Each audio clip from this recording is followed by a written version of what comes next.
Under the glow of a full moon, a path descended into a torchlit dungeon. Heavy, ragged breaths echoed from behind a barred gate. A young man, his face a canvas of blood and bruises, knelt in chains. A white-haired man grabbed his hair, finding the situation amusing. The man spoke of the prisoner's clan, the sermons, and their blessed talents, noting with a smirk that the prisoner was the sole exception.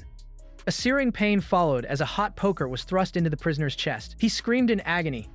His tormentor mused that for someone cursed with nothing, he was stubbornly difficult to kill. The prisoner tried to plead, managing only broken words about killing someone. His captor's sons feigned confusion, mockingly regretting not leaving the prisoner's tongue intact.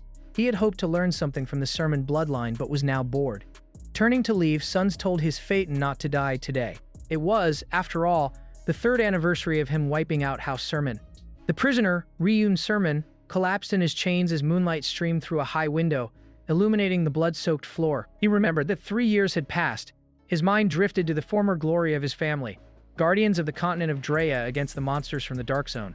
Among the 5 great houses, Sermon had been the mightiest, but after his father and brothers vanished, the house fell into ruin.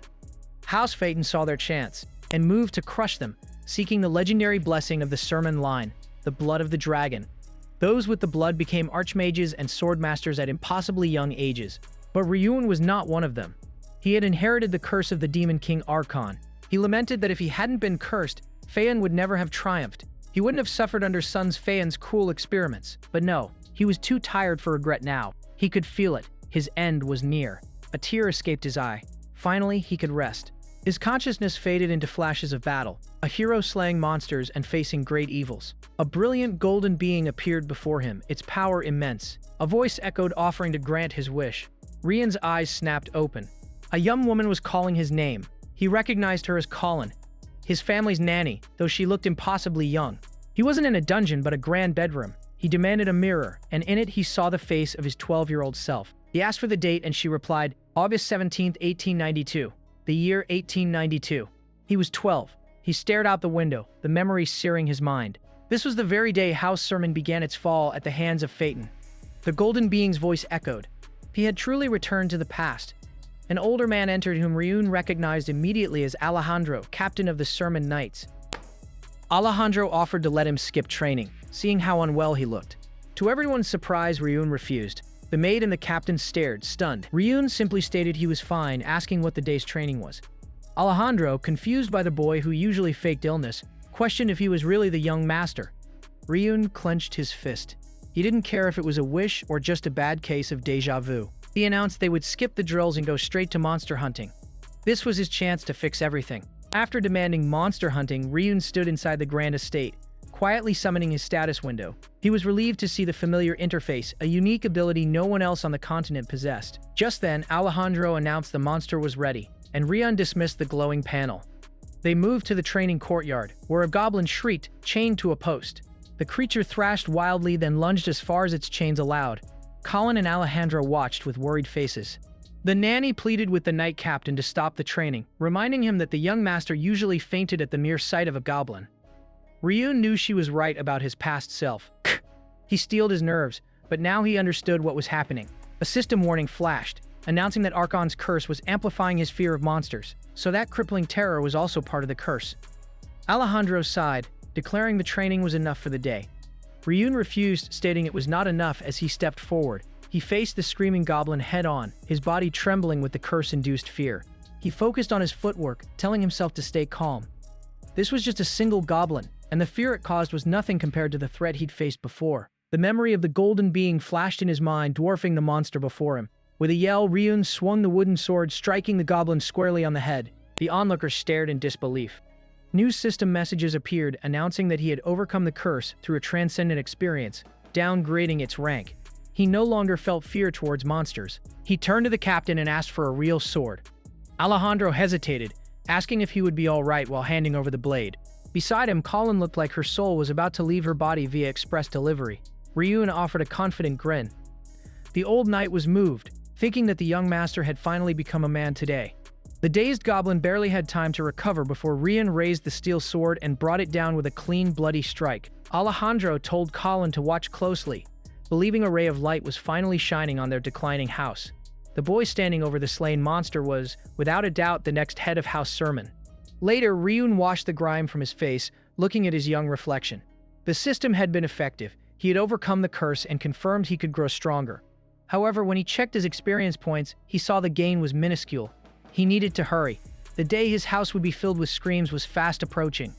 Still, he had proven the curse could be beaten, and he couldn't waste this opportunity.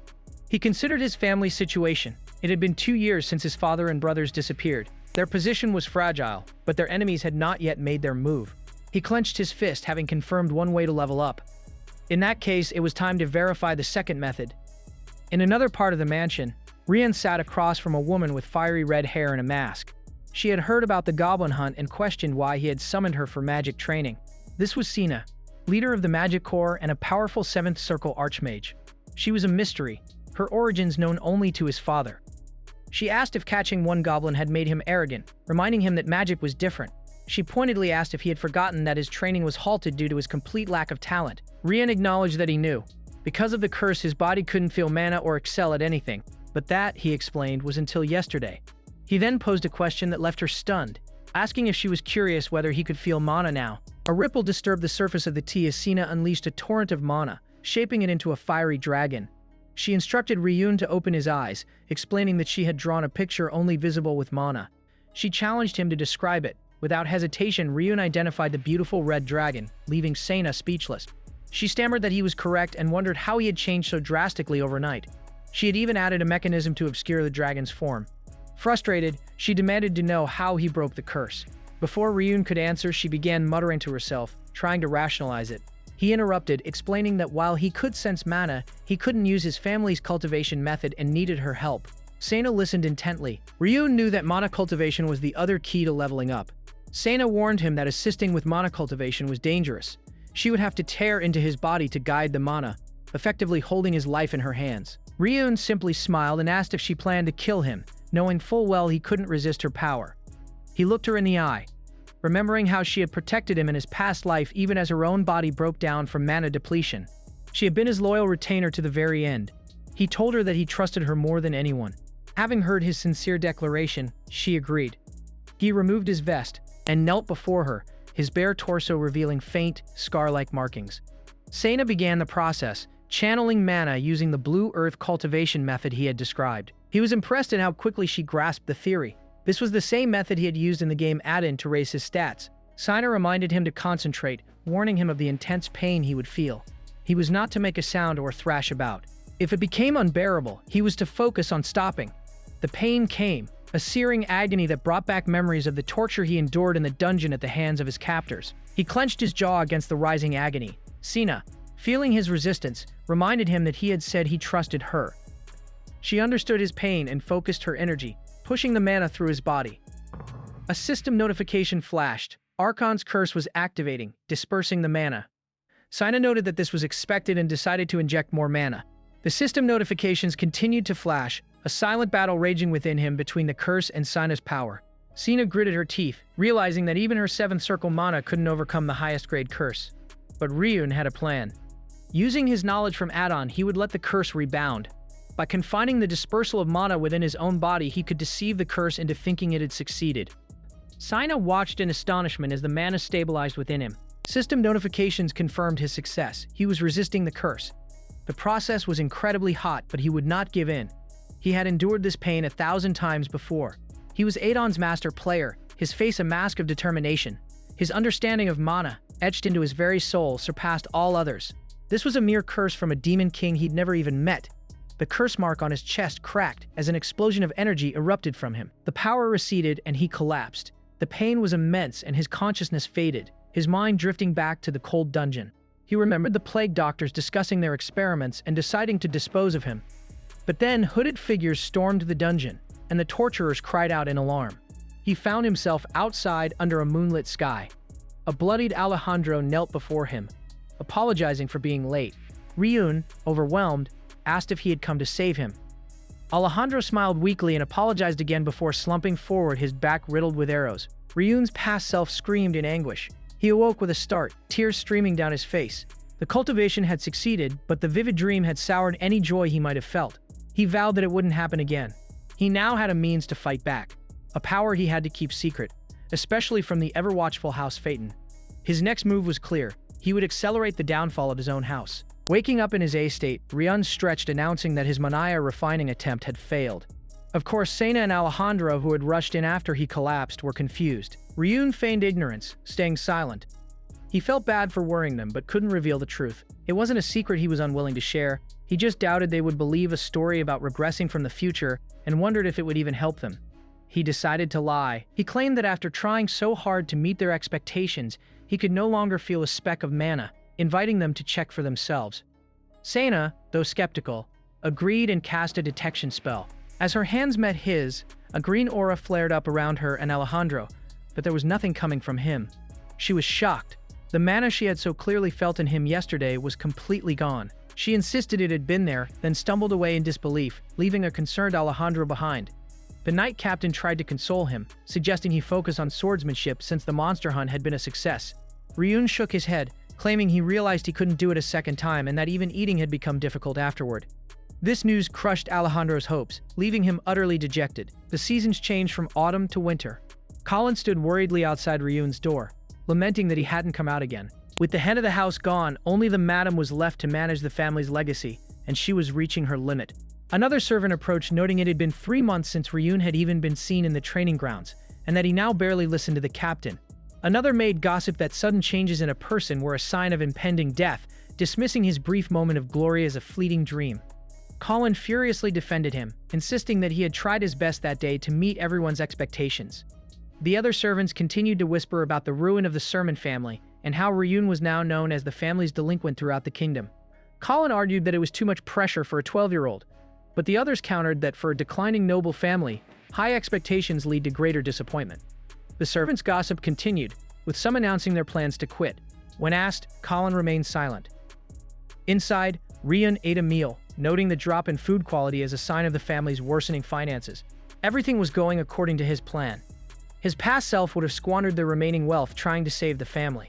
But now, with his experience, he would lie low, let his enemies drop their guard, and wait for the perfect moment to strike. The family's downfall had begun with the disappearance of his father, followed by the brothers and mages who never returned from their search parties. The once bustling training grounds were now filled with incompetent knights and unmotivated servants. Even retainers from other noble houses who once flocked to him now stayed away, leaving him in peace to feign his decline. The collapse was slower than expected, but he planned to push harder. Just then, Colin burst in, announcing it was time for training with a terrifyingly enthusiastic grin. Ryun groaned and tried to beg off, but Colin would have none of it.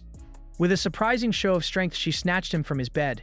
Wait, how much can she even lift? He thought as she declared she would never leave the Sermon family and carried him out of the room.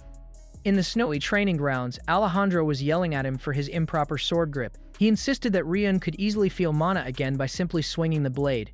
Ryun sighed. They still hadn't given up. He wanted to repay their loyalty, but he couldn't reveal his secret. Nightly training with the body control skill, a skill from Adon that deceived others about one's physical condition. A notification appeared. Experience increased, followed by increases in stamina and strength. Realizing his cover was about to be blown, he abruptly announced he needed the bathroom and fled, safely away. He checked his reflection, noting the skill was still unstable and could break with abrupt movements. He summoned his status window and smiled. At level 3, with decent stats and a downgraded curse, his 3 months of secret training were paying off. Once his stats hit 20, he would start leveling properly, this time raising his Necromancer and Assassin classes as well. Returning to the courtyard, he saw Alejandro speaking with a guest. He recognized the man as Truno Hilda, the family's chief butler. Truno apologized for the interruption and presented a letter. Ryun took the scroll. It was an invitation to the birthday party of the second prince, Kyle Duran. That day, the final piece of his family's downfall would fall into place. Ryun yawned as the carriage rolled along. Truno noted that he had been sleeping soundly since their departure. Ryun explained that Colin had kept him up late choosing his clothes, making it difficult to refuse her pleas to join them. Truno understood, mentioning that neither Alejandro nor Sena were with them. A massive monster horde had appeared unexpectedly, a stroke of unbelievable timing. Alejandro was dispatched to the border to fulfill the Sermon family's primary duty, while Sena had been summoned by Ryun's mother Gayan, who was frantically acting as the family head in her husband's absence. This left a 12-year-old boy as the family's sole representative at the royal capital. Truno tried to reassure him, stating that no one in the kingdom would dare harm the direct line of the Sermon family. Ryun thought to himself that might have been true in the past. Once a servant's attendance would have sufficed, but now, the family's fallen status required his personal presence. He smirked, admitting to himself that he was the one who engineered this very situation. Their carriage finally arrived at Dierbon, the royal capital. As they passed through the city, a grand procession of servants welcomed them. Ryun stepped out of the carriage to be greeted by a smiling young man who welcomed the Dragon of Drya. This was Kyle Darren, the second prince. Truno bowed, expressing their honor at the invitation and thanking the kingdom for its hospitality. Ryun silently scoffed at the word hospitality. From the city gate to the castle, he had felt the citizens' worried gazes on their carriage, their eyes like little spies in the windows. The rumors about the hopeless troublemaker and the Sermon family's downfall were clearly spreading well. He could feel the nobles' ridicule and contempt. Everything was going according to plan. He put on a shy, awkward act, much to Truno's chagrin. While the nobles around them chuckled, he wondered if he should keep playing along. Elsewhere on the castle grounds, some of Ryun's escorts were complaining. They had arrived a week early to escort the young master, and it had already been 5 days since he had locked himself in his room. They were supposed to be interacting with other envoys, but their young master couldn't even greet nobles properly. He hadn't stepped outside once in 5 days, missing all the pre-birthday celebrations with their food, alcohol, and women. Frustrated, they had sent the youngest member to try and convince him to come out. To their surprise, the youngest returned with Ryun, who announced he would attend that day's banquet and told them to prepare. The men were overjoyed, but the youngest added that Ryun wanted his attendance kept secret, even from Director Truno. Despite the logistical issues, the men were too excited about finally going to the banquet to care. Ryun watched them scamper off, pleased that his plan had calmed their complaints. He had spent the last few days training without distractions anyway. Besides, he had a much bigger goal than just placating his escorts. That night, as the carriage pulled up to the banquet hall, Ryun knew that his nemesis was coming. He thought of the man with white hair and red eyes, a grim smile touching his lips. Sons Phaeton. Inside the grand hall, an announcer proclaimed the arrival of young Master Sons Phaeton. The doors swung open and Sons made his grand entrance flanked by guards. He scanned the crowd until his eyes landed on Truno. He greeted the butler with mock surprise, noting how shocked Prince Kyle would be to see him there in person.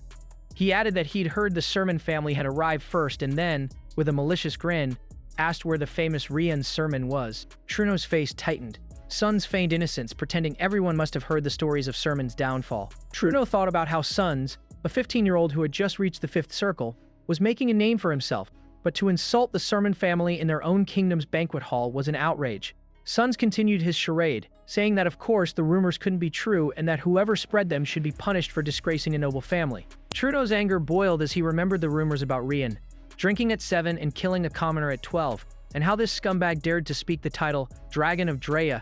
Just then the announcer's voice boomed again, declaring the entrance of young Master Ryun Sermon. Truno was stunned. As Ryun walked in, looking confident and dignified, the crowd murmured in surprise. He looked nothing like the rumored delinquent.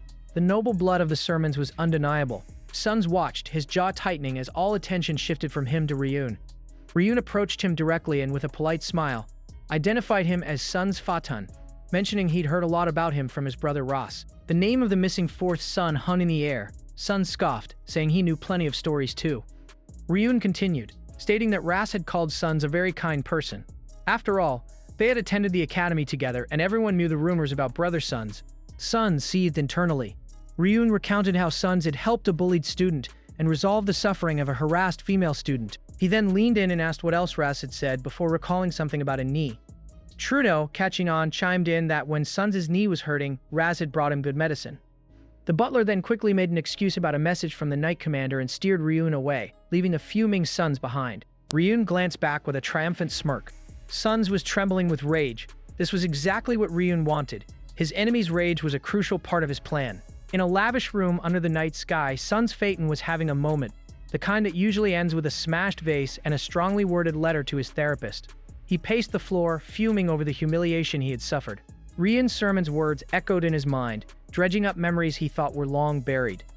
The mention of his expulsion from the academy, a fact his family had paid a fortune to conceal, was galling enough. But the reference to his knee was the true poison, a reminder of the day Ryun's older brother Ross had brought him to his lowest point. The memory was still vivid, burning with shame. Ross Sermon, his blonde hair crackling with magical energy, had appeared like a vengeful god.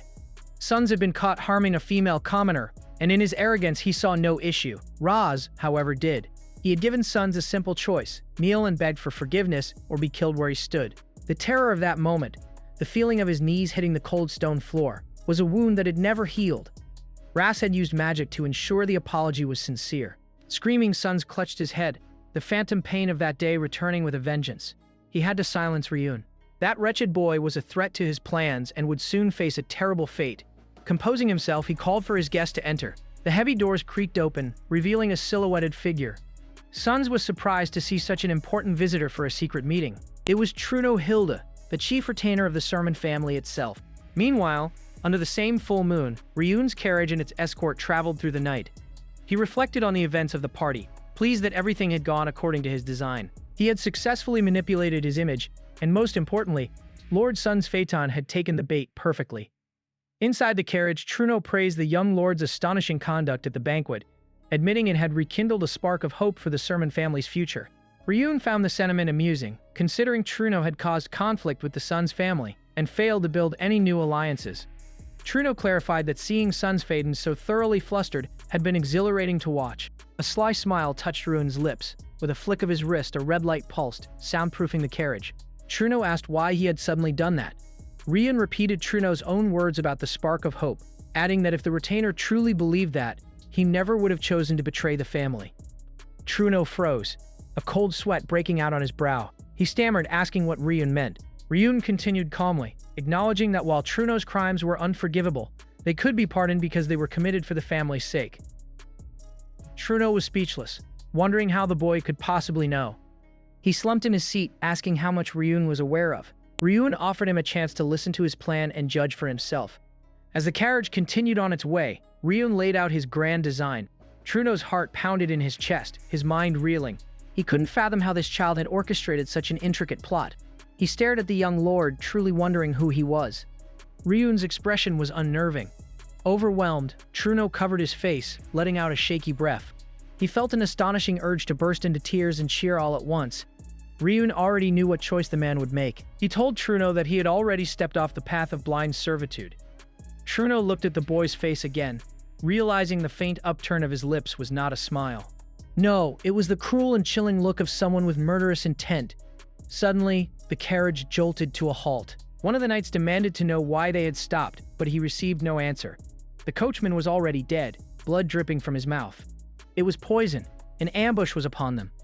Mana-infused arrows rained down from the dark woods.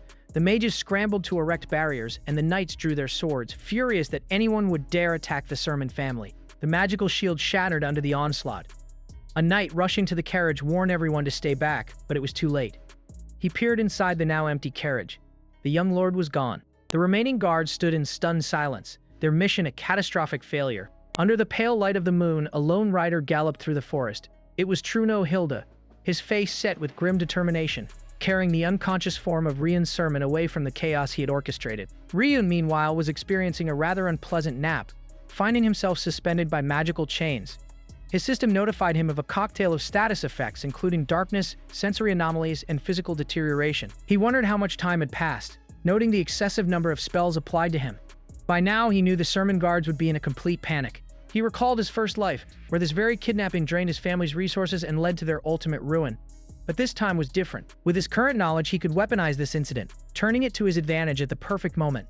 His mind drifted back to the carriage, to Truno's shocked face when he first mentioned the plan for a disguised downfall. He had explained that the family was at a critical point.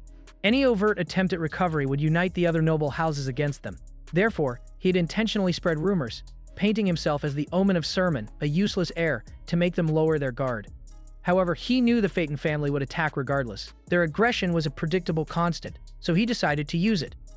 He had provoked Suns, knowing the perfect time for them to strike would be on the return journey from the capital, especially with the help of a collaborator from within.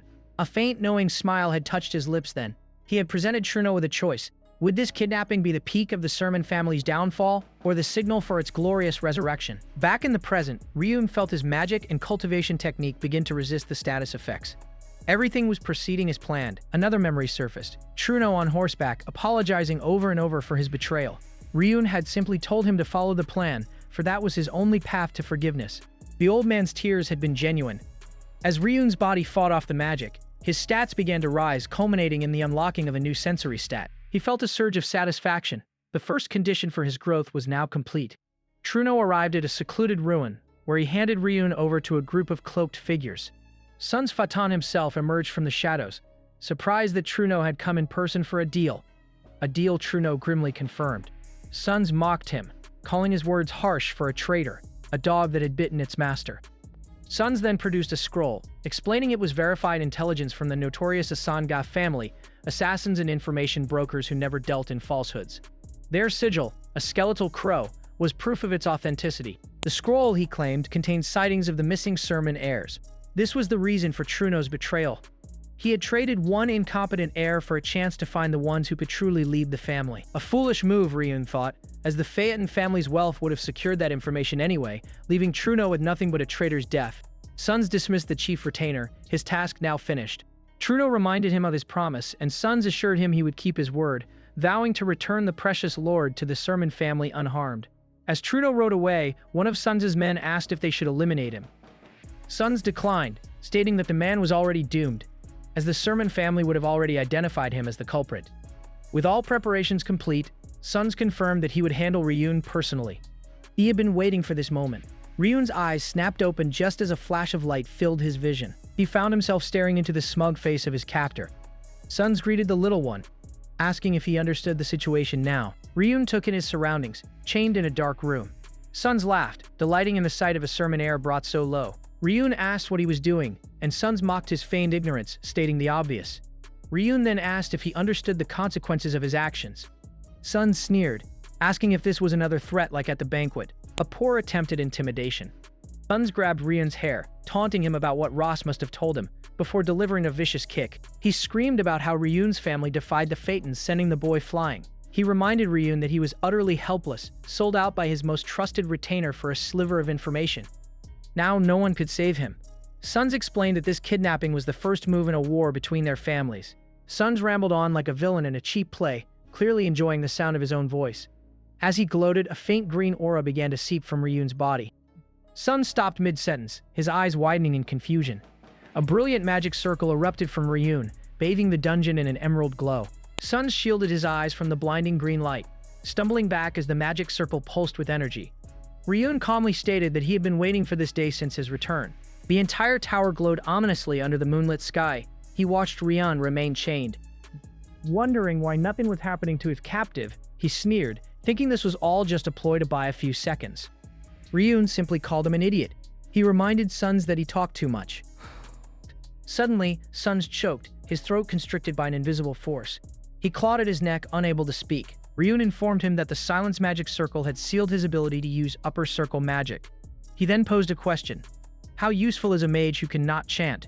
Undeterred, Sons prepared a non-verbal spell, a simple firebolt. He knew that magic up to the third circle could be cast without incantation, and since his orders were not to kill Ryun, a non-lethal spell would suffice. He launched the attack, confident in his power. Ryun, however, found his predictability amusing. The firebolt struck him head-on, but Sons quickly realized his father would forgive a broken leg, and that he should have aimed lower. To his shock, a notification appeared in Ryun's vision. He had resisted the spell. Sons, enraged, launched a more powerful third circle spell. Ryun scoffed, telling him he had already wasted his last chance. As the fireball approached, another magic circle materialized, deflecting the attack with a blast of ice. Sons stared in disbelief. Ryun revealed his trump card, Mana Disruption. Any spell of a preset level would be instantly nullified. It was utterly useless for Sons to try anything now. Realizing his magic was sealed, Sons drew a dagger only to find his path blocked. Ryun stood before him. The chains that once bound him now shattered on the floor. He mocked Sons' surprise, explaining that snapping the chains was child's play for him now, and the magic circles didn't stop at two. A third one activated, paralyzing Sons with a jolt of electricity. As Sons screamed in agony, he collapsed to the ground, his dagger clattering beside him. Ryun stood over his twitching form, telling him to wake up and see how the roles had been reversed. What goes around comes around after all. Sometime later, Sons groaned, his vision slowly returning. He found himself chained, with Ryun casually sitting nearby, inspecting the very dagger Sons had dropped. He struggled against his bonds, thick iron chains shackling his wrists. Enraged, he realized he could speak again. The chains were merely iron, not mana restraints. He tried to cast a wind-cut spell, but it fizzled out, causing him immense pain. He growled in frustration, unable to find a magic circle anywhere. Ryun chuckled, asking if Sons really thought he would bind a mage without countermeasures. He explained that he had already drawn a magic circle all over Sons' body. With a swift motion, he plunged the dagger into his captive's chest. Sons' eyes widened in horror. Ryun reminded him of the forbidden art of carving magic circles into flesh with scars. The same blood circle technique Suns had used on him as a 12-year-old, etching scars into his body with that very dagger. Suns stammered, demanding to know how Ryun could possibly know that spell, especially when all reports indicated he couldn't use mana at all. Ryun explained it was thanks to his past life and his time in Adean. 3 months ago, after acquiring the mana link method, he had focused on leveling his concealment skill, practicing right under his nanny's nose. Obtaining other skills was easy, thanks to his knowledge of circuits from Aden. Each skill had a unique circuit, activated by injecting mana, and only master players like him could perceive them. He remembered every circuit he had ever acquired, so he didn't need to train. He just needed the mana and the qualification to instantly gain a skill. Using his concealment, he had slipped out of his family's estate and pre-installed the traps in this very dungeon, knowing Suns would bring him here. He thanked Suns for walking right into his trap. The circle now carved into Suns was originally meant to amplify the pain he intended to inflict. Ryun suggested he worry about how it felt on himself instead. An explosion of red light filled the tower, and Suns' pleas for him to stop echoed through the dungeon. Ryun, splattered with blood, finally pulled the dagger out, asking if they should call it a day. Suns, through the pain, managed to thank him. Ryun turned to leave, and Suns, thinking he was safe, screamed a warning. He told Ryun to run, that Phaton's men would be here soon. Ryun simply asked if they would arrive in a week. He knew Suns had told his men to return in a week so he could enjoy the torture alone. Suns realized with dawning horror that Ryun had never been unconscious at all. Ryun pointed out the flaw in his warning. Phaeton's men wouldn't announce their arrival. Suns would simply clam up and beg, hoping they would arrive and kill Ryun for him. A cruel grin spread across Suns' bloodied face. Ryun knew exactly who was coming, the fingers of House Phaeton, his clan's elite unit. Suns, despite the agony, sneered at Ryun, reminding him that he was a direct subordinate of the Phaeton family, part of the elite unit known as the Fingers. He insisted that they would come for him. Ryun, unimpressed, punched him squarely in the face, reactivating the blood circle carved into his chest. He told Suns to keep screaming as he wouldn't lay another hand on him that day. A promise is a promise. The amplified pain sent Suns into a renewed fit of agony. With his captive subdued, Ryun turned his attention to his approaching guests, his pre-installed magic traps glowing. He knew that against the elite of the Phaeton family, he couldn't afford a single mistake. A week later, at dusk, a group of cloaked figures arrived at the tower. Their leader, Ake, confirmed with his subordinates that it had been a week since Suns entered the location with the sermon heir, and that all contact had been lost. He asked if there had been any other movement and was told the passages were being monitored. Ake was annoyed, worried that Suns' penchant for torture games had led to an accident. The family head's orders were clear. The sermon brat was to be brought back alive. Ake announced he was going in, reminding his men that the family head's orders were absolute, even for those of Phaeton blood. He blasted the door open with a surge of magic and declared he was going alone, ordering the others to wait outside as they would only be in the way. He descended the stairs into the dungeon, immediately sensing an ominous presence, yet no trace of mana. Suddenly, magic circles flared to life around him. He dodged the initial volley of magical attacks and threw up a barrier to block the rest. Realizing something must have happened to Suns, he cast a spell to detect traps.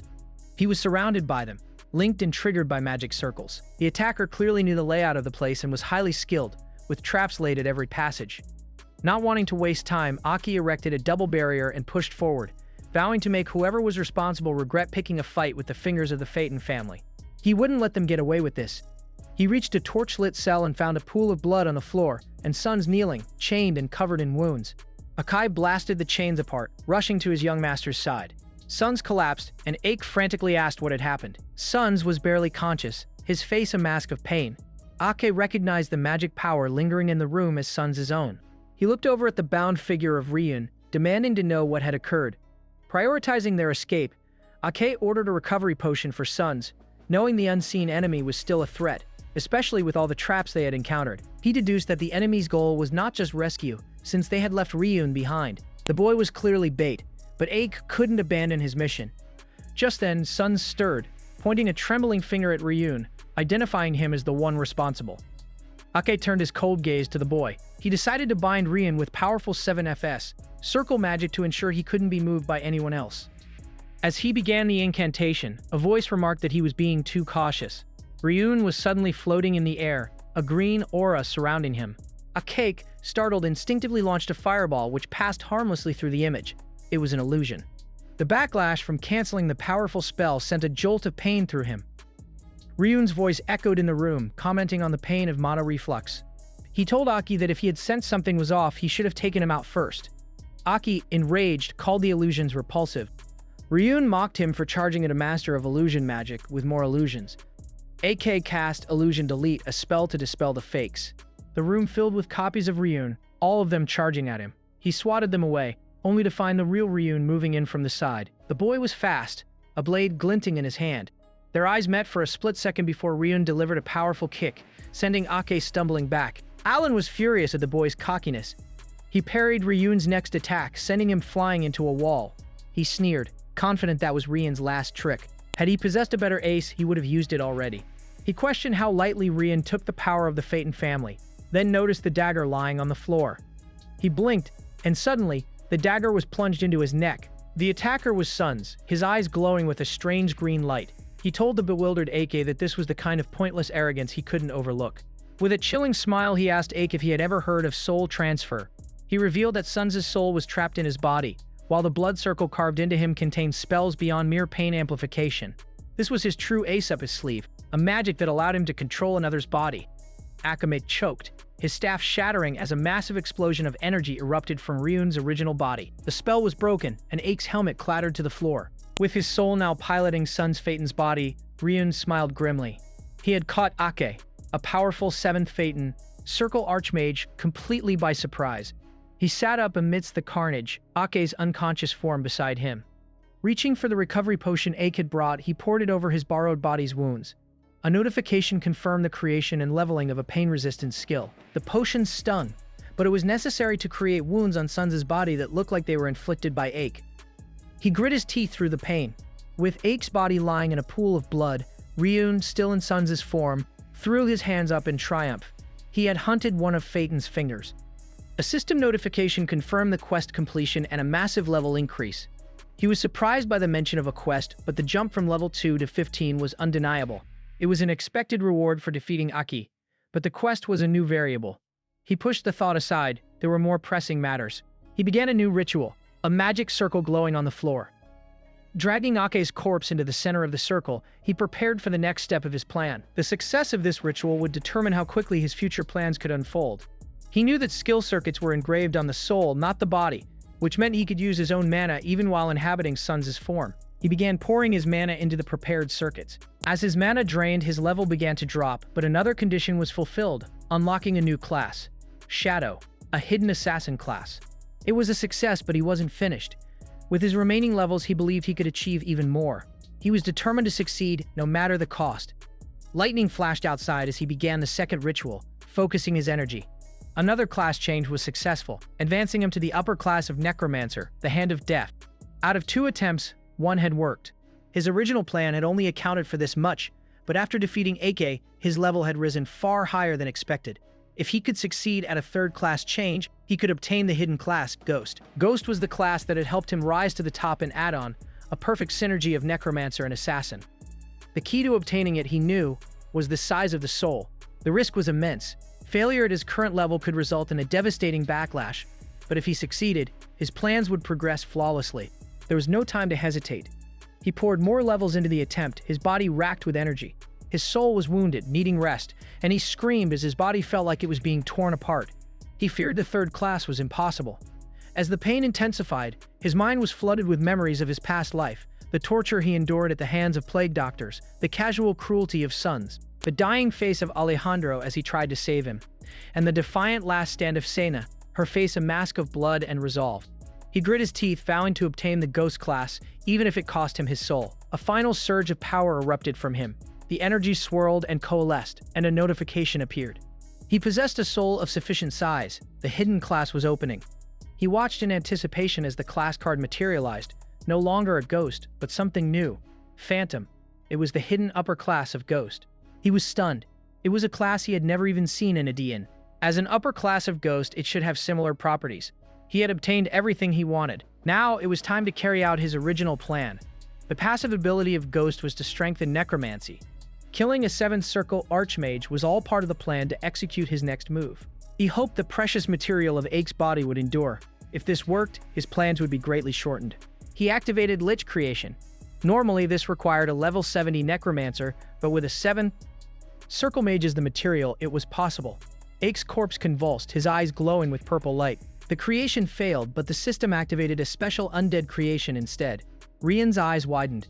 Dark energy poured from the corpse, swirling and taking shape. It was unlike anything he had ever seen. From the shadows, a powerful, elegant female undead emerged. The special undead creation had succeeded. A final message appeared, asking if he would like to name it. A brilliant explosion of dark energy erupted from the tower, shattering the night's silence. The Phaeton retainers stationed outside were startled, calling out in alarm for their young master. From the billowing smoke, a figure slowly emerged.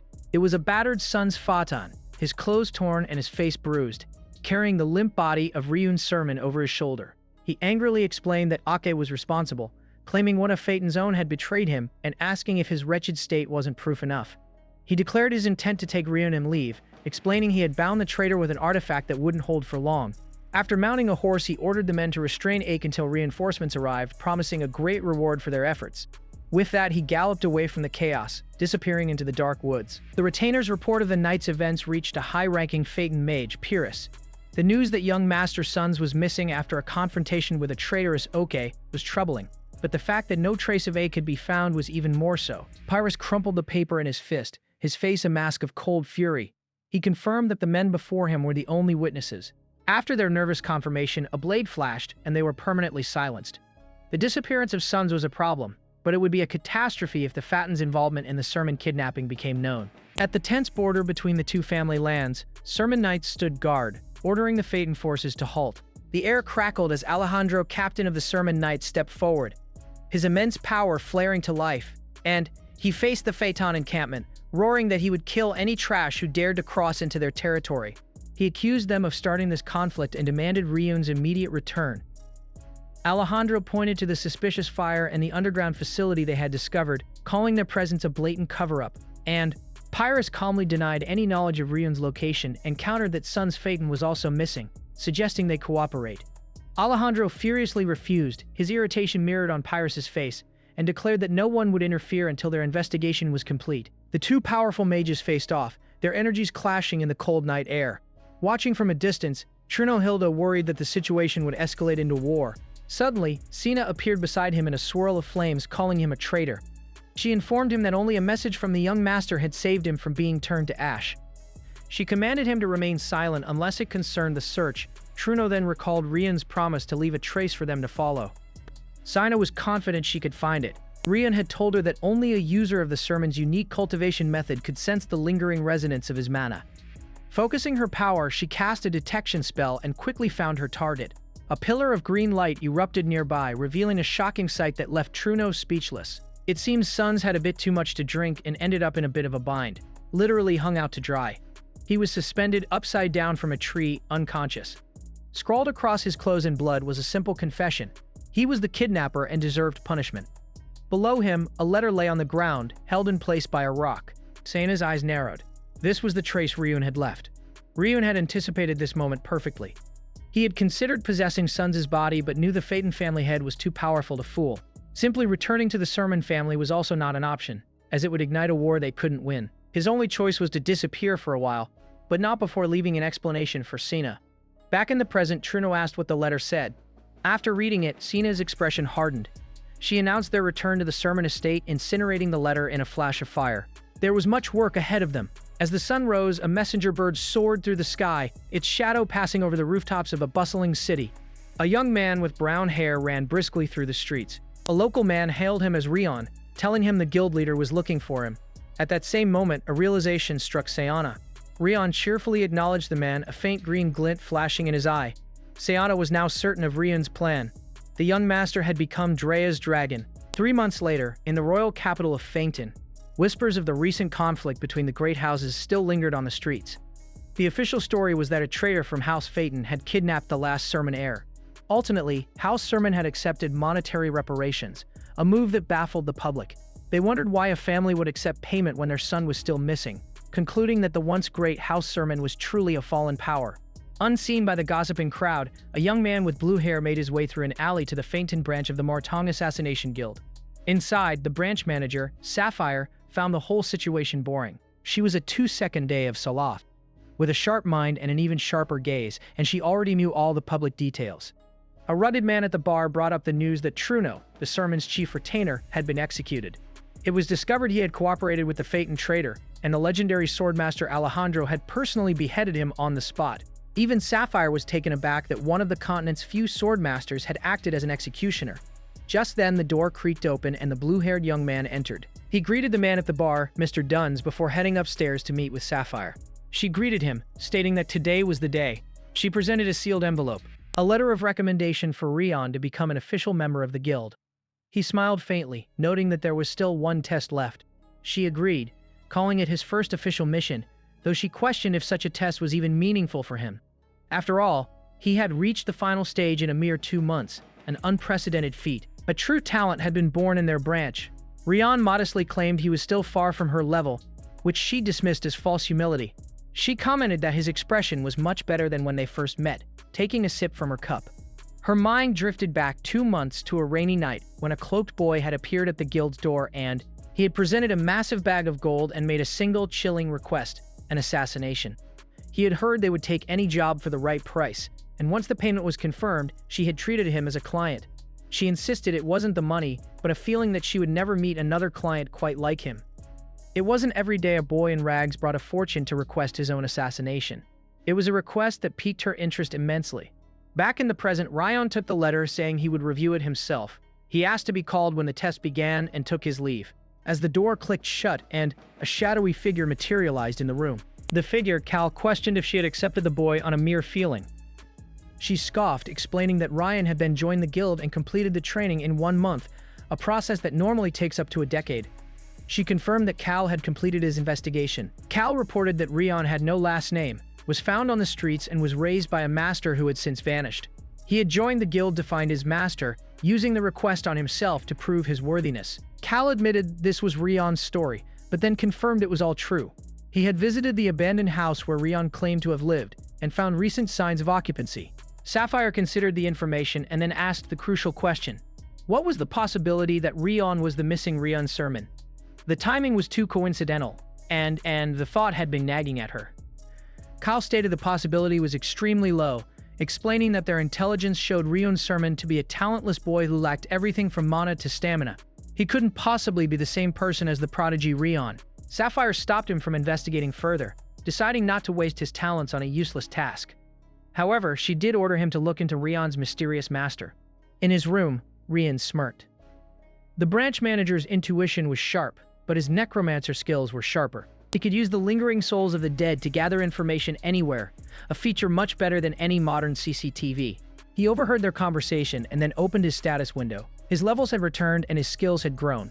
The investment in body control had paid off as it allowed him to alter his appearance completely and even deceive a 2-Centang-class assassin's detection skills. He then thought back to the powerful undead he had created. It had asked for a name, and he had dubbed it Kornak. The creature pulsed with power, possessing stats and skills like a game character. It was a growing undead, a true manifestation of his phantom class. This ability wasn't in any skill description, so he had analyzed its internal circuit and embedded within was a hidden quest. Avenger, something that shouldn't exist on this continent. The combination of his classes and the quest completion from defeating Ake had given birth to Kornak. For now, it was a mana-hungry partner, but he knew its value would be proven in time. Later that night, under the full moon, Ryun stood atop a roof, contemplating the future. Duns found him there, and Ryun shared his ambition to one day become the branch manager. Duns was amused but quickly turned serious. He informed Rion that there were 3 candidates for the final test, and only one would pass. It was the test to become a 5th grade assassin. He called out the names of the other 2 candidates, Paula and Lin, before announcing the terms. Only the one who successfully assassinated the target would become an official guild member. The test began now. With the moon hanging high in the sky, Duns officially began the test. The 3 trainees stood before him on the rooftop, and one of them, Paula, immediately asked for information on their target. Ryan, already well informed, explained that their target was a 47-year-old merchant named Aloe Tak, who was always protected by 2 bronze-ranked warriors and a silver-ranked mage. He also mentioned a rumor that Aloe Tak had recently taken a young concubine, visiting her bedroom every night, a time when even his guards kept their distance. Duns praised their thorough investigation, but he challenged their plan, asking what guarantee they had that Alicott would visit the concubine that specific night. He also questioned if they, as mere trainees, could handle the guards if necessary. He reminded them that the guild gathers its own intel for a reason. He then turned to Ryan, asking him to share what he had discovered. Ryan slyly asked if he really had to, which immediately raised the tension among the trainees. He pointed out that since only one person could pass, there was no logical reason to share information. Paula angrily questioned what that made them for sharing their intel, but Ryan was unmoved, stating that camaraderie was not part of their training. Duns confirmed Ryan's cold assessment, emphasizing that the test was about utilizing their skills and training, not working together. An assassin's way, he explained, is to use and discard others as needed. The other two trainees had nothing more to say. With that, Duns declared them free to begin the assassination. As the three trainees leaped from the roof, he remarked to himself that Ryan was a promising one.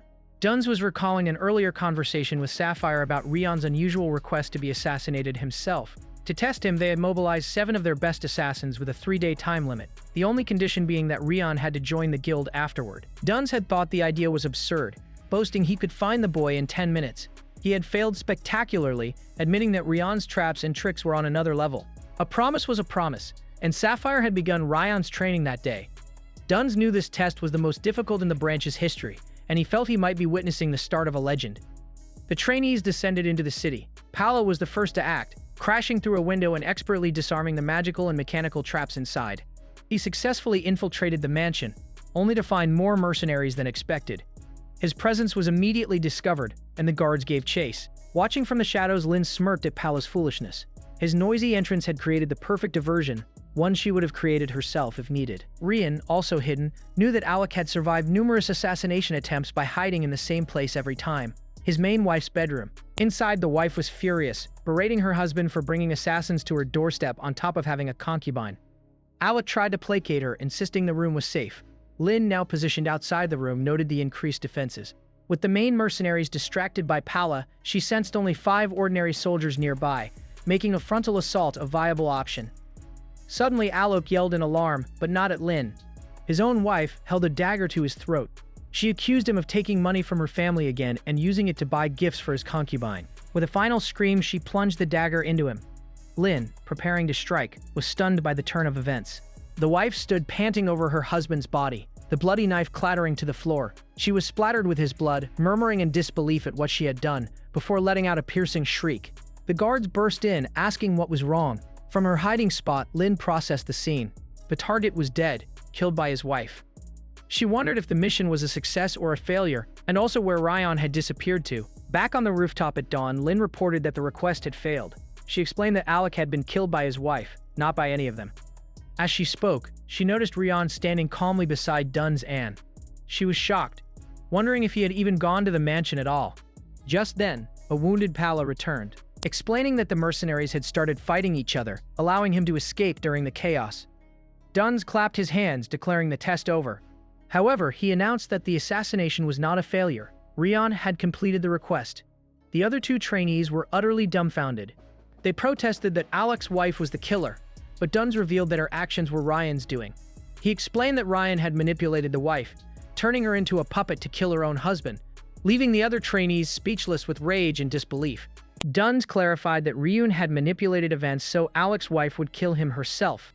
He then asked Ryun for an explanation, prompting an eye roll from the other trainees. Ryun, however, obliged them, much to their surprise. He explained that the solution lay within Alok and his wife's troubled relationship.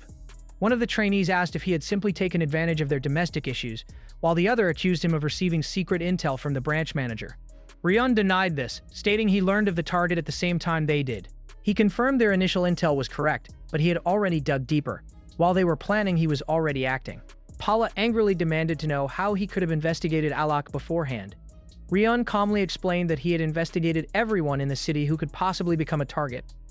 Since he finished his training a month early, he used the extra time to prepare plans for every contingency, like a student who studies the entire textbook, not just the practice test.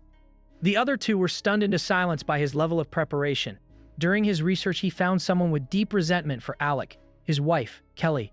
He reached out to her at her most vulnerable moment and proposed a solution: hire the Martong Guild. Kelly hated her husband for his infidelity, which she funded with her family's money, but she didn't truly want him dead. Ryun assured her that with extra security, Alec would only be frightened, not harmed. When the commotion started, he would flee to the safest place in the house, her room. Ryun then instructed her to frame the incident as a plot by the mistress and a secret lover, which would surely make Alok return to her. The emotionally distraught and intoxicated Kelly readily believed him. That was the initial plan, but just before the test, Ryun added one more piece of information. He sent her proof that all the money Alec used on his mistresses was taken from her family under the guise of business funds. The realization dawned on Duns and the trainees. The entire exam had been orchestrated by Ryun from the start. Paula was even more confused, wondering if that made him the mistress's lover in the story. Duns, however, found one part hard to believe, that an ordinary woman would be driven to murder no matter how furious she was. Ryun admitted he had helped her a bit. He had mixed an alchemical potion into the liquor delivered to Alec's home and into the mercenary's water supply. The potion clouded judgment and amplified rage. This explained why the mercenaries started fighting amongst themselves. Ryun stated that while he wasn't taught camaraderie, he had no desire for his fellow trainees to die, a sentiment that left them flustered. Dunn summarized the events. Ryun's leaked information, enhanced by the potion, had pushed the furious Kelly over the edge.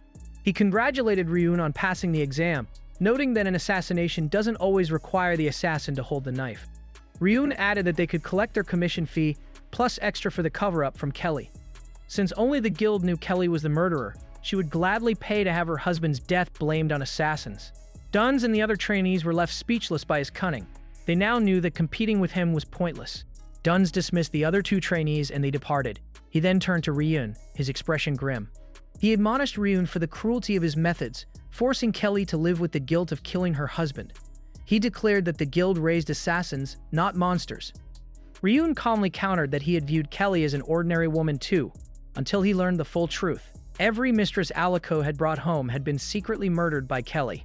Behind his legitimate business, Alec was a criminal who had ruined countless lives, and Kelly had been disposing of his mistresses using her family's influence to cover up the crimes, leaving the victims' families to search for them endlessly. Duns was stunned by these revelations. Ryun then delivered his final chilling logic. It was still an assassination request, and the guild only gets paid if the target dies. An assassin does not concern themselves with the client's motives or whether the target deserves death. He questioned if their paid killings were any less murder just because they wrestled with their conscience, leaving Duns shaken. Ryun concluded that Kelly never explicitly said she didn't want to kill her husband herself. They simply completed the request she initiated. Even if she suffers, an assassin was undeniably involved. Duns asked if this meant conscience has no place for an assassin. Ryun simply stated that to keep one's humanity, one must become strong enough to change the system itself. As long as Duns acted under the guild, nothing would change. With that, Ryun departed, leaving Duns alone on the rooftop to ponder his words. At the Marton Guild Hall, Ryun stood among his fellow assassins.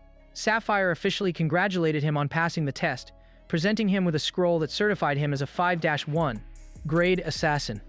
A series of system notifications popped up before Ryun's eyes, confirming the quest was complete. His level had increased, and he had even achieved a bonus quest. He had also gained the respect of his peers and additional experience points. Sapphire explained that as a 5D1 grade assassin, he could now accept official requests and apply for promotion if he met the conditions. Ryun immediately listed the conditions from memory. Complete a single request worth 30 gold or more. Complete 10 5s grade requests or receive a recommendation from a branch head or 3/3 battle grade assassin. Sapphire, surprised, confirmed he was correct. Ryun then asked about the payment for the Alok request. The other assassins were bewildered by his line of questioning. Ryun pressed Sapphire for the amount. She reluctantly admitted the total payment was 20 gold, which caused a stir among the others. Duns added that there was also the 10 gold from Kelly for the cover-up, and the realization of what Ryun was implying hit him like a ton of bricks. Ryun, a smirk playing on his lips, pointed out that he had brought in the request, completed it, and secured the additional payment and, in total, the request was worth 30 gold, thereby fulfilling the first condition for promotion. Sapphire, seething with a mixture of fury and begrudging respect, could only manage to say his name. Ryun then formally requested a promotion to 4,000 grade assassin. The room buzzed with whispers. Sapphire, her face shadowed and her eyes glowing with power, asked if he wasn't being too arrogant. Ryun simply smiled. She acknowledged his impressive feats but questioned if he was looking down on them. She reminded him that an organization has rules and that 4th grade was a rank earned through experience and peer verification, a source of pride. She accused him of disregarding all of that. While he had technically met the conditions, she warned that his actions would only breed resentment. She offered to pretend she didn't hear his request, but Ryun refused to withdraw his application. As Sapphire's anger flared, Duns intervened. The room fell silent as he addressed her. He stated that as the test supervisor, he believed Ryun was fully qualified to take the promotion test immediately. He argued that Ryun wasn't looking down on them. Rather, he had demonstrated the most crucial skill of an assassin and pure physical capability, not just clever planning. The other trainees found this hard to believe, as he had relied on tactics to succeed. Duns, however, saw it as an opportunity to gauge Ryun's true skill and, if necessary, teach him a painful lesson, especially since the 4th grade test was impossible to pass without exceptional physical ability. The other assassins agreed, recalling how he had mostly used traps during their entrance exam. With a sigh of resignation, Sapphire granted the promotion test. She warned him that it was a life-or-death trial and asked if he was prepared. They shook on it, and Ryun confidently accepted. Later, at a local tavern, Dun slammed his mug down, remarking on Ryun's skill at making hearts pound. The 4 of them sat around a table, the mood a mix of tension and grudging respect. The other trainees admitted his actions were reckless but figured he had a plan. A waitress brought their drinks, and Duns informed Ryun that the test wouldn't be for another month or 2.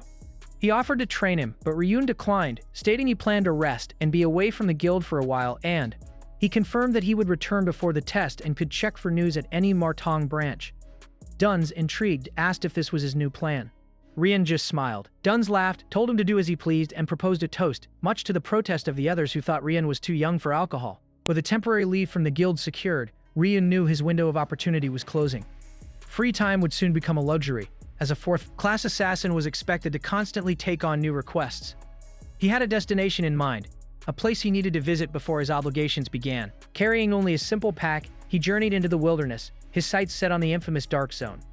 That perilous land of death held something he needed. As night fell, the rhythmic clip-clop of hooves approached. A noble's carriage, escorted by a dozen knights, was making its way down the path. The commander rode at the head of the procession. Suddenly he reined in his horse, his eyes narrowed. He had spotted a lone figure sitting by the roadside. The commander rode closer, demanding to know what the traveler was doing. Ryun slowly rose to his feet, pulling down his scarf to reveal his face. He quickly moved toward the procession. With a practiced look of distress, he explained that he had twisted his ankle and couldn't walk, begging for a ride to the next village to avoid dying in the wilderness. The commander scoffed at the boy's audacity. He angrily declared that stopping a noble's carriage was a crime worthy of immediate execution. A sly grin touched Ryun's lips. He calmly pointed out that their leisurely pace and use of a side path suggested no urgent business was at hand. The commander was left speechless by the sharp observation. Seizing the moment, Ryun put on his most pathetic face, pleading for them to help a poor, helpless child. The commander and even his horse seemed to deflate under the weight of the flawless guilt trip. A soft voice from inside the carriage instructed the commander, Kennel, to let the boy ride inside. Kennel loudly protested. The voice then coolly suggested putting the boy on the horse instead. Moments later, Ryun was seated in front of Kennel, looking smug as the flustered commander held the reins. Another knight chuckled, remarking that the commander's new travel buddy suited him well. Keneal asked for his name, and Ryun introduced himself as Leon from Peyton. The lady in the carriage noted that he was lucky she had passed by. Kennel grumbled for him to be grateful, but Ryun knew it wasn't luck. This was all part of his plan. He had already identified the noble as Saintine Rose, and learned her procession would be taking this route. Her family had been living in exile after the sudden death of its head. As a minor frontier family, their escorts were merely soldiers knighted for the journey. The knights lamented their lady's misfortune, expressing their anger over the Rose family's downfall. They blamed it all on the Sermon family. Ryun's own investigation had revealed only the basic facts of the family head's death and Saintine's exile. He wondered how his own family was supposedly involved. He listened as the knights discussed the rumors he had planted. They spoke of how the cunning Sermon family had assassinated the Rose family head to cover up a secret collusion. Later that night, the group made camp under the full moon. While the knights tended to their duties, cooking stew over the fire, Ryun sat alone, contemplating everything he had learned. The Rose family's ruin was a direct consequence of the conflict between the Sermon and Phaeton families. The connection began when the eldest son of the Rose family, from the Phaeton-aligned Fanestroy kingdom, became a knight for House Sermon. After the son died fighting monsters in the Dark Zone, the Sermon family promised massive aid to the Rose family in his honor. This angered the Ani family, rivals to the Rose, who then conspired with the Phaeton family to exploit the situation. They fabricated a story that the Sermon family assassinated the Rose family head to silence him, forcing Saintine into exile. Now, only a small, hastily gathered group of knights led by Kennel remained loyal to her. Ryun knew this would be an incredibly difficult journey for her. As the full moon watched over the camp, Saintine Rose slept fitfully in her tent. Around the fire, her commander Kennel spoke of the lecherous way the Ani family's second son looked at his lady. He concluded that the true villains were the Phaeton and Ani families, not the Sermons. In fact, this exile was only possible because House Sermon had secured their passage into the Daeron kingdom. Ryun quietly ate his soup. listening as Kenel explained that the struggling Sermon family had scraped together their remaining resources to provide support. The knights raised a toast to their unlikely benefactors. One of them offered Ryun another bowl of soup, which he accepted. The knight assumed their talk was boring, but Ryun found it quite interesting, admitting he was deeply connected to that very family. He feigned concern, questioning the wisdom of sharing such secrets with a stranger. The knight just laughed, reminding Ryun that he was the one who blocked their path to begin with. Kenel waved it off, saying he felt relieved after talking. Another knight somberly added that Lady Saintine was the one suffering the most. Ryun took a sip of his soup, thinking the true problem was Saintine herself. Neither Kenel nor his men, inexperienced as they were, could grasp the severity of their situation. They were completely unaware of the danger closing in. The Ani family, having colluded with the Phaetons, would not be satisfied with merely one death. Ryun recalled guild intel on the second son, a depraved womanizer who had already garnered 3 assassination requests before the age of 20. The guild had rejected them for being unprofitable, but knew him as scum who preyed on the weak. Despite his vile nature, he was always heavily guarded. If a man like that was targeting Saintine, leisurely camping was a fatal mistake. A flicker of movement caught his eye. He slipped away into the woods, confirming his suspicion they were being followed. Rather than engage, he decided it was more efficient to set traps to slow the enemy's pursuit. He returned to camp covered in dirt, much to the knight's confusion. When asked what happened, he claimed he just had a little tumble while relieving himself, a classic case of poop and scoop, in yourself up off the ground. They advised the injured child to simply rest. With the paths booby-trapped and his curiosity sated, he knew his time with them was almost over. He considered his work fair payment for the soup and settled in for the night. The next morning they arrived at a fork in the road. Ryun thanked them for the ride, explaining his destination was Dasam village. He claimed to be a peddler intending to buy monster materials to sell back home. As they prepared to part ways, a knight stopped him. He was given a healing potion, a gift from the young lady for his leg. Ryun was surprised, catching a brief wave from the carriage window. Kenel explained that Ryun's presence had brought them a brief moment of peace, and she was grateful. Ryun stared at the bottle. He refused their offer of future help and turned to leave. Another knight remarked that the commander was a good person who would have helped regardless. A flustered Kenel just yelled at his men to hurry up and depart. Ryun watched them go, then examined the potion again. He uncorked it and took a drink. A few drops spilled to the ground. Suddenly, the earth began to tremble. The sound of hooves thundered toward him. Pursuers. They were coming fast. He quickly assessed them. 6 riders in total. 2 sword beginners, a mage, 2 mercenaries, and a hooded noble. It was him, the Ani family's second son, Guruta Ani. They galloped past, their eyes fixed on the caravan ahead, ignoring him completely. He had been left in their dust. The pursuit team was stronger than he anticipated. His traps had failed. This was far too much trouble for a bowl of soup. He glanced at the potion he was still holding. His eyes widened. It was a high-grade potion worth at least 20 silver. He gave a wry chuckle. To give something so valuable to a stranger while her own life hung by a thread was beyond reckless. The Rose family stood no chance. Guruta would kidnap Saintine and massacre the rest. The soup was one thing, but this potion was a different matter. He now considered it an advance payment. Catching running horses on foot was impossible, so he would need some help. A brilliant green magic circle ignited at his feet as he began the summoning. He called out to his undead servant, giving her very first job, Kornak. As Ryun completed the summoning, he gave Kornak her first job. He commanded his new undead servant to action. Meanwhile, the Rose family's caravan continued its journey. The thundering sound of approaching horses suddenly filled the air. Kenel's expression tightened. He ordered his knights to speed up, warning his lady to brace for a rough ride. His men were confused by the sudden urgency.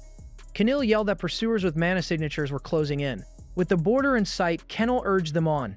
He instructed 2 of his knights, Chaku and Dayan, to take the lady and run if they were caught. Once they crossed the border, the Ani family wouldn't dare risk a conflict with Darren's guards. He then turned his horse, determined to buy them time. His men cried out his name, promising to meet him at the border. A grim smile touched Kenel's lips. He knew he was no match for a true knight, but he would stand his ground as a knight of the Rose family. The pursuers bore down on him, their leader eyeing him with curiosity. The mage in their group fired a warning shot. Kenel defiantly demanded to know who they were and ordered them to retreat. He threatened to take their heads if they refused. The hooded leader just laughed. He mocked Kenel's threat, scoffing at the idea that a mere knighting ceremony made him a true warrior. He pulled down his hood, revealing the cruel face of Guruta Ani. Guru dismissed his men's concern about his identity, stating that everyone but Saintine would be dead soon anyway. He ordered them to capture the lady before she reached the border. As 2 mercenaries galloped past, Kenel tried to stop them. A blast of magic sent him flying. It was the work of their mage, a practitioner of at least the second circle. Garuta told him to relax, a fellow knight would handle him. A large man in orange robes stepped forward, dismounting his horse. He told Kennel that his death was certain. Kennel was stunned, recognizing the man as Ciso, the former commander of the Rose Knights. Ciso explained he was simply doing it for the money, as one has to eat even after their noble house disappears. Ciso's first strike shattered Kennel's gauntlet. Their blades clashed with furious intensity. Kennel, bleeding and outmatched, accused his former commander of having no chivalry. Ciso sneered that the world had changed and chivalry was dead in Feinstroy. He easily disarmed Kennel, urging him to give up and serve a new master. Kennel spat blood and refused. Ciso sighed, noting that Saintine must have been captured by now. He raised his sword for the final blow, offering a hollow apology. The blade swung down but was stopped mid-air by a burst of green energy. Garuta looked on in shock. A small, ethereal figure hovered between the two men, demanding to know who they were. It was Cornac. Ciso's arm began to decay where the energy had touched him. Cornac unleashed a barrage of magical projectiles, forcing the enemy mage to deploy a shield. The mage grunted in pain, realizing he was facing an incredibly skilled opponent. Ciso collapsed, coughing up blood. From the cliff top, Ryun watched, muttering that this was payment for the soup. Back with the caravan, a sword flew through the air, slicing through men and horses alike. The carriage came to a bloody halt. Chaku and Gaian stood wounded but defiant, admitting their opponents were too strong. The mercenaries mocked their futile resistance. With no hope of winning, the knights could only watch as Saintine stepped out of the carriage. She offered to go with them if they spared her men, holding a dagger to her own throat as leverage. She coolly reminded them that their employer wouldn't want her dead. As Saintine held her ground, the mercenaries recognized her as the last of the Rose bloodline.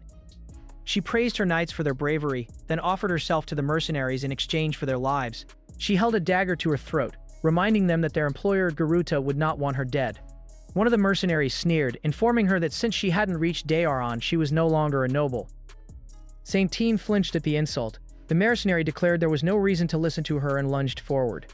Her eyes widened in shock. He grabbed her, boasting that he would show her what happens when one resists a mana-wielding knight. Her loyal knights cried out in despair. Saintine struggled, bracing for the inevitable. But before the mercenary could harm her, a hooded figure appeared, delivering a brutal kick to his face. Saintine stared as blood splattered across her. The figure moved with blinding speed, a whirlwind of motion that sent the other mercenary flying. The first one, now on his feet, demanded to know who the newcomer was. Standing over the fallen mercenary, Ryun casually stated that he was settling the payment for the potion and that there would be change left over. He then turned to Saintine and proposed a deal. She could consider the soup and potion as an advance payment to commission an assassin from the Mardon Guild. The name stunned her. The mercenary was equally shocked, questioning why the infamous Martong Guild would help the Rose family. Saintine realized that if this person was from Martong, they had to be from the direct lineage of Asan. Ryun's proposal was met with a desperate offer of 30 gold. He smiled, impressed by her quick thinking. But it wasn't enough. He explained that 30 gold would only cover the knight in front of her, not Garuta, Ciso, and a third circle mage. The mercenary cursed at his audacity. Ryun coolly told Saintine to decide quickly as he would leave if the commission wasn't finalized. Saintine knew that if he left, her exile would be for nothing. This was no time to worry about the cost. The survival of her family was at stake. She took a deep breath, her face a mask of grim determination. She would give him everything he wanted. Ryun accepted. A green aura flared around him as his eyes glowed. The mercenary was appalled that an assassin would so brazenly show his face.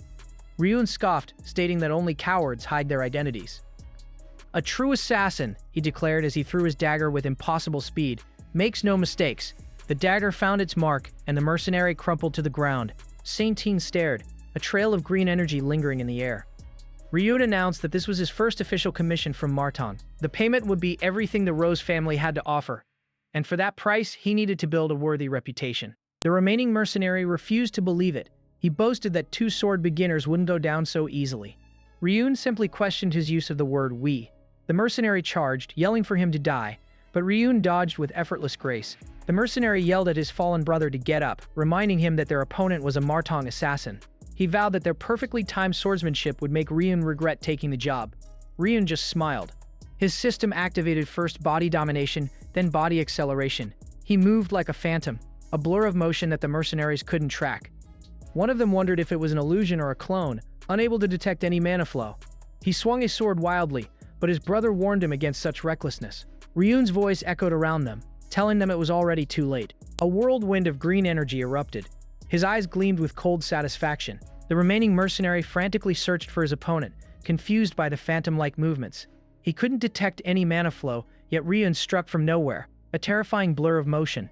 The mercenary's brother urged caution, calling for a coordinated counterattack, but it was already too late.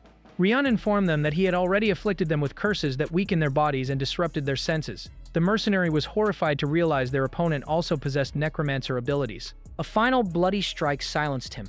Ryun moved in a flash of green and red, calmly telling his fallen foes to feel the pain of those they had wronged. As the sun began to set, the aftermath of the battle was stark.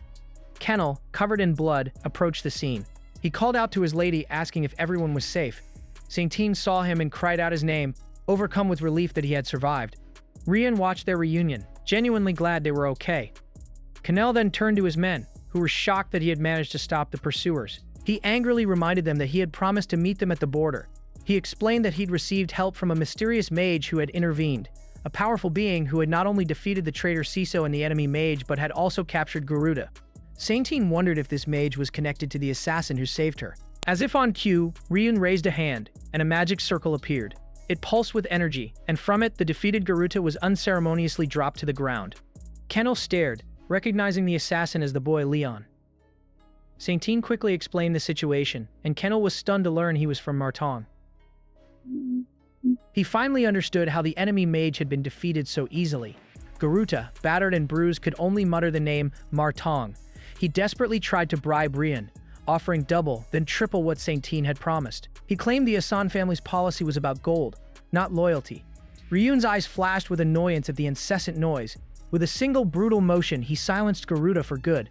He coldly stated that he was not some cheap for-hire killer. He turned to Saintine, asking if she knew what she had truly promised him. He reminded her that the Martong Guild does not take kindly to withheld payments. Saintine, her face a mixture of fear and awe, confirmed that she understood. Ryun clarified that he wouldn't collect immediately as he was aware of her family's current situation. However, he instructed her to make an official request to Martong for the 30 gold, with the rest of the payment being a verbal contract between them. She agreed. He then told them to proceed to their destination, assuring them that he would have Martong handle the cleanup, and that the border guards would accept their story of being attacked. The knights marveled at his smooth, thorough planning. Kennel looked at the boy formerly known as Leon, his mind racing. Ryun gave a faint, knowing smile. With a flash of green light, he vanished, leaving a swirling vortex in his wake. The knights were speechless. Kennel muttered the name again, a Martong assassin. But he knew that wasn't the full story. Leon had called himself an assassin, but the creature he summoned was no ordinary undead. It had spoken human words, and it had defeated both Siso and a powerful mage almost simultaneously. To have such a servant meant its master was no ordinary necromancer. A chilling thought entered his mind, the legendary necromancer, Veda. It was possible that this boy was his disciple. The other men looked at each other in stunned silence, and the name escaped Saintine's lips in a gasp of disbelief. Could the long-missing Leon be a necromancer of that caliber? Kennel explained that the undead he faced was on another level entirely, a being capable of fighting multiple opponents and casting spells. The knights murmured among themselves, realizing the immense political implications if Kennel's theory proved true. Saintine clenched her fist, her mind racing at the mention of Veda. She ordered her followers to maintain absolute secrecy about what they had witnessed. The death of Guru Ta'ani, however, was another matter entirely. She encouraged them to let that news spread. Kennel questioned the decision, but Saintine was firm. If there was even a chance their savior was connected to the legendary Veda, then any information about Leon had to be protected at all costs. Watching her, Kenny felt a swell of pride. She was no longer the hesitant young lady who had fled her estate. The fires of exile had forged a new resolve within her. She then instructed Kennel to return to Payton and place an official assassination request with the Martong Guild for Garuda, following Leon's earlier advice to create a perfect alibi. When Kennel worried about leaving her, she waved off his concern, stating her faith in Leon's assessment that they would not be attacked again. It was a gamble, but they had to make the best of their situation. She declared her unwavering goal to secure a new home for her people in the Daeron Kingdom. Inspired, her knights nodded in agreement, and together they began to repair their damaged carriage. Miles away, Ryun sat in quiet contemplation. He considered Saintine the 17th head of House Rose and acknowledged her hidden strength. Roses, he mused, always come with thorns, and hers were finally beginning to show themselves. His thoughts drifted to the history that made necromancy so taboo, the great black and white war that had once drowned the continent in darkness. It began when black mages rose up across the land, slaughtering innocents to summon the demon race. They even conquered a kingdom in an attempt to merge the demon realm with their own, sparking a catastrophic war. The world split into two factions, humans and their allies versus the black mages and their demonic hordes. Amidst the chaos, Veda had suddenly appeared, a necromancer unlike any other. While others used black magic for destruction, Veda used his to heal the wounded and cleanse the battlefields of his dark counterparts. To most, he was a saint, as he only reanimated the bodies of those who wished to continue fighting for their cause even in death. These undead were leagues above the common mindless zombies. Thanks to Veda, the war was won, but he refused all rewards and vanished as mysteriously as he came, revealing Cornac had been the correct move. Ryun knew the legend would resonate with knights like Keneal. He was also impressed by Saintine's composure and leadership potential. He knew he would have to return to the Daeon Kingdom one day, and saving her was a long-term investment in his, Ryun's future, better than any meme stock. As the name Ryun Sermon faded, the name Leon would gain fame. House Rose was weak now, but its heir had great potential. With a faint smile, he looked forward to their next meeting, disintegrating his own wanted poster into motes of green light. After a brisk journey through a desolate landscape, Ryun paused atop a cliff. It had taken only half a day to reach his destination. Before him lay a massive, swirling crater of blue energy, the entrance to the Dark Zone's 12th layer. Ryun descended into the swirling blue abyss of the Dark Zone's 12th layer, a maelstrom of raw energy. He wondered how far down he had come, surely deep enough that sunlight was a distant memory. Yet, a faint light persisted here, a glow that the oppressive darkness seemed to eagerly consume. This place was a constant threat, occasionally spawning monsters that wandered into the outside world. His own family, House Sermon, had long studied the Dark Zone, an inconsistent maze that defied conventional geography. The area was divided into floors, with levels 7 through 12 having been explored, while the deeper floors remained a mystery. The higher the floor number, the weaker the monsters. As if on cue, a goblin shrieked and lunged at him. Ryun dispatched it and its brethren with casual ease. He was glad he had studied this place during his time at the Sermon Estate, as it was the perfect environment to raise his level. Rather than hunting scattered monsters across the continent, this high-density hunting ground was far more efficient for a player. Here, where maps and compasses failed, mana was the only guide. The 12th floor was essentially a beginner zone, and its maze-like structure made it unlikely he'd run into anyone else. This isolation was exactly what he needed to finally unleash the necromancer abilities he had kept hidden. With a smirk, he uttered the command to raise the dead. The fallen goblins stirred, rising as low-grade zombies, perfect meat shields for his purposes. A notification confirmed that his Hand of Death skill had activated, strengthening his new minions. He mused that a place littered with fresh corpses was the ideal workshop for his craft. It was time to relieve some stress. He watched from a ledge as his undead army tore through the living goblins in a flurry of violence and guttural screams, a chaotic symphony of slaughter. On this floor, no significant threat existed. Soon, his undead ranks had swelled to 30. With a single word, he commanded them to fall, and they crumbled into dust. He scoffed at the small number. In his prime, he had commanded legions of 10,000. Each undead was a puppet on a string, constantly draining his mana. While his mental fortitude was more than sufficient, his current mana pool was a significant bottleneck. He was here not just for experience, but to find a way to replenish that power. To do that, he needed the Floor Guardian, the boss monster of this level. That was his true target. After what felt like hours of relentless slaughter, Ryun took a breath amidst a mountain of monster corpses. He had killed hundreds, and a notification chimed, indicating his Hand of Death level had increased. The monster density here was absurd, as if the zone was vomiting out the contents of a dozen dungeons at once. He noticed a strange purple energy coalescing over a fallen monster. They didn't just die, they respawned. Unlike other creatures on the continent, these were perfect monsters, driven by nothing but the desire for slaughter. He decided not to dwell on it and focused on allocating his new stat points, pouring them into mana and enhancing his skills. He also channeled power into Cornac. A flurry of notifications announced that his Raise Dead skill had improved, branching into new abilities like raising skeletons and archers. With his system-based growth temporarily capped, he was surprised by a new alert. Cornac had found a bone she liked. His undead servant was rummaging through a pile of remains like a kid in a candy store and presented him with a goblin shaman's fingerbone, which granted him a permanent point of mana.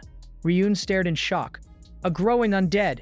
He realized that nurturing one powerful servant like Cornac was far more effective than controlling a horde of weaklings. Creating her had been a fluke, an outcome he couldn't even achieve in a Daeon, and he wasn't sure he could replicate the process. Still, it was worth a try. The monsters here were soulless, but he had collected other, more useful corpses before arriving. Guru Ta'ani's body had to be turned in as proof of the kill, but the others were his to use. He had wisely placed them in his subspace corpse storage. Now he would begin his experiment. By extracting their souls, he could create a new force, one capable of facing the Floor Guardian. Deep within the cavern, the Floor Guardian, a hulking minotaur-like beast, finished its gruesome meal, its purple eyes glowing with malevolent energy as it sensed a new presence approaching its domain. As Ryun began the soul extraction ritual, green energy swirling around him, the Floor Guardian roared in the distance, its purple eyes glowing ominously. This particular boss was well known, a special orc that patrolled the weakest part of the Dark Zone. His family called it the Manslayer. Seeing the beast in person was another matter entirely. A system window identified it as a level 23 orc giant berserker, confirming its fearsome reputation. The monster unleashed a wave of pure intimidation, a skill called Orc Fear that temporarily decreased Ryun's stats. However, his Blue Earth cultivation method allowed him to resist the effect he had prepared for this encounter. In the maze-like ruins of the 12th floor, mobility was key. He summoned a zombie wolf, raised from an orc chieftain's mount. The undead creature was temporary, but it would be enough to deal with the Manslayer. The beast seemed confused by the nimble mount circling it, a tactic that would be necessary against a monster so powerful that even sermon hunting parties struggled against it. The Guardian roared in fury, its excitement growing as Ryun deliberately leaked his presence. He knew that the more agitated the beast became, the more openings it would create. He seized one such opening, leaping from his mount to deliver a powerful strike. The blow landed, but it was shallow, a testament to his still low assassin level. He immediately followed up with a skill, Wound Aggravation, which caused the gash to bleed profusely. Dark purple energy erupted from the wound, a curse-type skill that amplified the damage over time. He taunted the beast, telling it to stop struggling and just die. The Manslayer roared in defiance, its body glowing as it activated its berserk skill, blocking all pain and unleashing overwhelming power. Ryun knew a direct confrontation was foolish, so he changed tactics. It was time for a vibe check, Necromancer style. He raised the dead, and from glowing magic circles, dozens of skeletal and zombie forms clawed their way from the ground. A small army of the undead now stood at his command. The Manslayer growled, sizing up the new threat. Ryun smiled. Now it felt like a proper raid. His earlier experiments with the Ani gang's corpses had failed to create another special undead like Kornak, but he had discovered another method of growth. Undead, strengthening. He channeled 2 different souls into his forces, performing a soul sacrifice. First, a knight's soul empowered his skeletons, temporarily granting them the abilities of a trained warrior. Next, he channeled a magician's soul into Kornak, and a system notification confirmed the sacrifice. Her abilities were permanently strengthened, and she even recovered some of the knowledge from her past life as a 7th-circle archmage. It was time for her to take command. As the berserker charged, Ryun gave the order, and Kornak unleashed her forces. The undead swarmed the beast, skeleton warriors hacking away with their newfound skill while archers peppered it with arrows. The Manslayer fought back ferociously, shattering bones and tearing through zombies. But Ryun had another trick up his sleeve. Upon death, his undead minions exploded in a cloud of deadly poison. He activated his commander's eyes to analyze the battlefield. The soul-infused undead were performing better than expected, but they were ultimately disposable shields. Their purpose was to buy time until the poison weakened the berserk state. As the beast finally began to falter, Ryun gave his final command. The poison took full effect, and the Manslayer coughed up black blood. Kornak seized the opening, unleashing a torrent of fire magic. The spell engulfed the weakened Guardian, consuming it in a massive swirling vortex of flame.